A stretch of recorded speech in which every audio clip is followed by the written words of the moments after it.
Welcome our channel Way to Exam.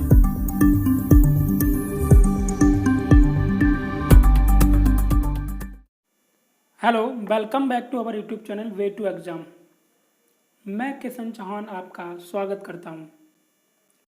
तो आज की वीडियो में मैं आपको संख्या पद्धति का जो सेक्शन ए जो मैं करा रहा था आपको, उसका जो तीसरा पॉइंट है फैक्टोरियल पदों में इकाई का अंक ज्ञात करना, तो उसके बारे में बात करेंगे।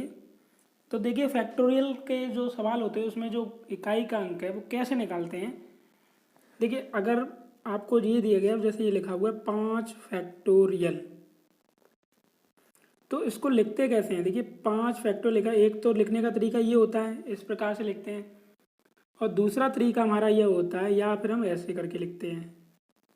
ठीक है, इस प्रकार से हम फैक्टोरियल की संख्या को लिखते हैं। अब फैक्टोरियल जैसे कि मान लो आपका ये फैक्टोरियल 1 है, तो फैक्टोरियल की जब संख्या को हम ओपन करते हैं तो क्या है, तो जो संख्या दी होती है उसी को लिखते हैं और घटते क्रम में लिखते जाते हैं। 1 का क्या हो जाएगा 1। ठीक है, अब फैक्टोरियल 2, तो पहले तो यही वाली संख्या लिख दी हमने 2 गुणा 1, तो कितना हो गया 2। ठीक है, फैक्टोरियल 3 है तो 3 आएगा पहले, तो फिर उसके बाद 2 गुणा 1, 3 दूनी 6। फिर इसके बाद जैसे फैक्टोरियल 4 है तो सबसे पहले जो संख्या दी है वही संख्या लिखेंगे, 4 गुणा 3 गुणा 2 गुणा 1, 4 3 12, 12 दूनी 24। अब फैक्टोरियल 5 है तो पहले तो आ जाएगा जो संख्या दी है 5 गुणा 4 गुणा 3 गुणा 2 गुणा 1, 5 चौक 20, 20 3 60 दूनी 120। ठीक है, अब जैसे फैक्टोरियल 6 है तो फैक्टोरियल 6 तो 6 गुणा 5 गुणा 4 गुणा 3 गुणा 2 गुणा 1 बराबर, तो ये हो जाएगा आपका 720, 12 6 72। ठीक है, तो इस प्रकार से हम फैक्टोरियल को ओपन करते हैं। इसी प्रकार से आपके ऐसे हम करते जाएंगे, अनंत तक ऐसे हमारे फैक्टोरियल चलते जाएंगे। ठीक है, इन्फिनिटी तक हम फैक्टोरियल करते जाएंगे। अब इसमें होता क्या है कि जब फैक्टोरियल को हम ओपन करते हैं तो इनका एक नियम होता है। अब उसको मैं आपको लिखा देता हूँ, आप लिख लेना नोट डाल के, आप जो आपको याद रहे। तो देखिए क्या है कि यदि आधार फैक्टोरियल 5 हो, यदि आधार फैक्टोरियल 5 हो या उससे अधिक हो, 5 हो या उससे अधिक हो, तो ऐसी स्थिति में इकाई का अंक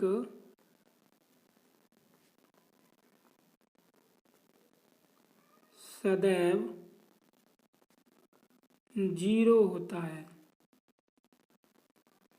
ठीक है, यानी यदि आधार फैक्टोरियल 5 हो या उससे अधिक हो तो ऐसी स्थिति में हमेशा इकाई का अंक क्या करेंगे, हम 5 लिखेंगे। अब जैसे मैंने आपको जब फैक्टोरियल वो इकाई का अंक निकालना बताया था तो क्या होता था, आधार था यहाँ पे। ठीक है, ये आधार होता था और यहाँ पे क्या थी, घात, और उसमें 4 का डिवाइड लगा के ऐसे करके निकालते थे। तो आधार क्या होगा हमारा, या तो फैक्टोरियल 5 होना चाहिए या उससे ज़्यादा अगर हमारा आता है तो उसका हमें सीधा 0 मान रख देना है बस। ठीक है, अब देखिए हम एक सवाल लेते हैं।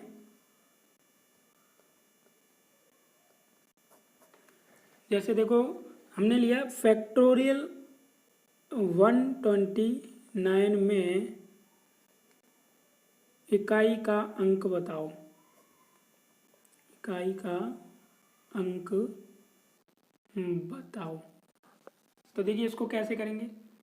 अब मैंने आपको अभी लिखाया था कि या तो फैक्टोरियल 5 हो या फैक्टोरियल 5 से ज़्यादा हो। अब ये देखिए फैक्टोरियल 5 से ज़्यादा है ना, तो इसका सीधा आप क्या रखेंगे, इकाई का अंक क्या हो जाएगा इसका 0, सीधा आपको रख देना है बस। ठीक है, अब देखिए करते कैसे हैं, आप देखिए इसको किया कैसे है। जैसे हम अगर एक करते हैं 129, जब उसको हम खोलेंगे सबसे पहले तो वही संख्या आती है, फिर उसके बाद उससे छोटी, ऐसे घटते क्रम में रखते जाते हैं। 127, 126, 125 इंटू अनंत तक ऐसी चलती रहती हैं। अब जीरो क्यों आता है उसके बारे में हम बात करेंगे। अब जब हम गुणा करते हैं, गुणा में आपने देखा होगा अगर गुणा में कहीं पे भी जीरो हो जाता है तो पूरी संख्या क्या हो जाती है, जीरो। अब देखिए इसका अगर हम गुणा इसमें करते हैं 6 पंचे 30, तो यहाँ पे जीरो आ रहा है, नहीं आ रहा है, 6 पंचे 30, ये जीरो आ गया हमारा इकाई अंक। जब ये इकाई अंक जीरो आ रहा है यहाँ पे, तो ये पूरी संख्या जीरो हो जाएगी लास्ट में, इकाई अंक हमारा जीरो ही आएगा ना इसमें, ठीक है। तो इससे ये सिद्ध होता है कि इकाई का अंक हमारा क्या आएगा, जीरो ही आएगा, ठीक है। अब इसी प्रकार से मैं एक सवाल और बताता हूं आपको। जैसे ये फैक्टोरियल 37 में इकाई का अंक बताना है,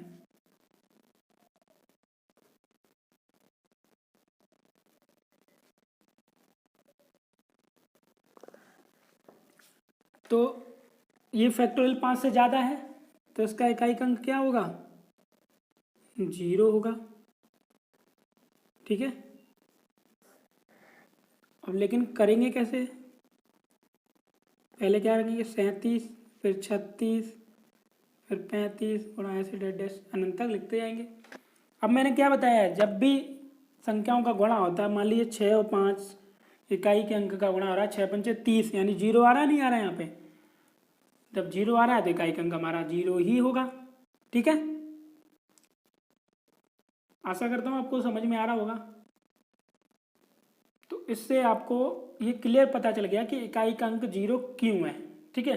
अब हम अपने अगले सवाल, अब देखिए अगला सवाल, अगला क्या है, यदि आधार फैक्टोरियल हो और घात सामान्य हो। पहले क्या था कि घात फैक्टोरियल में थी और आधार क्या था, सामान्य था, लेकिन इसमें हम आधार फैक्टोरियल में है और घात सामान्य है। तो देखिए कैसे करते हैं।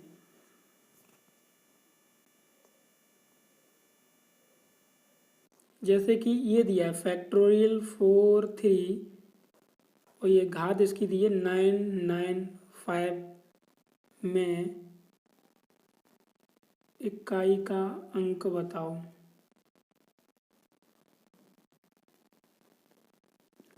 ठीक है, तो देखिए कैसे करेंगे इसको।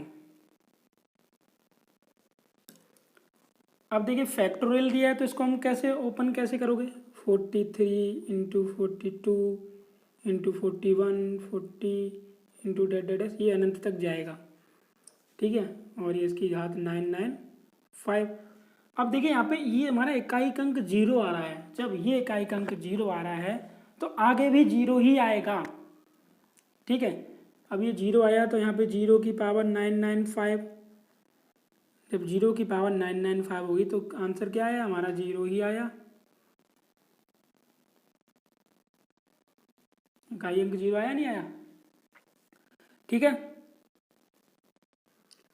तो इससे आपको ये क्लियरली समझ में आ रहा है। अब देखिए कि फैक्टोरियल 4 दिया है और घात दी है इसकी 38 में इकाई का अंक।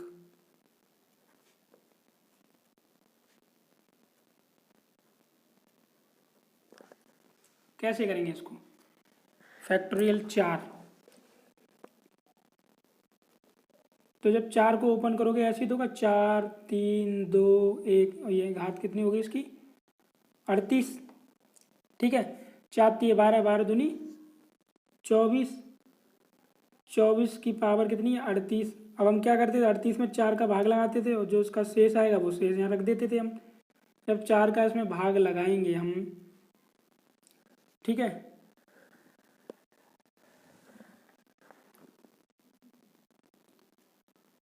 खाली क्या है 38 यहाँ पे हमने लिखा, जो इसका खाली इकाई का अंक लेते हैं यहाँ पे 4 और ये 38 में 4 का भाग लगाएंगे तो 4 की घात कितनी बचेगी 4, तो जब इसका लगाएंगे तो उसमें 2 शेष आएगा हमारा, कितना आएगा 2 शेष आएगा। जब 2 शेष आया तो 4 गुणा 4 4 चौक 16, तो इकाई अंक क्या हो गया इसमें, इकाई अंक हो गया हमारा 6, ठीक है।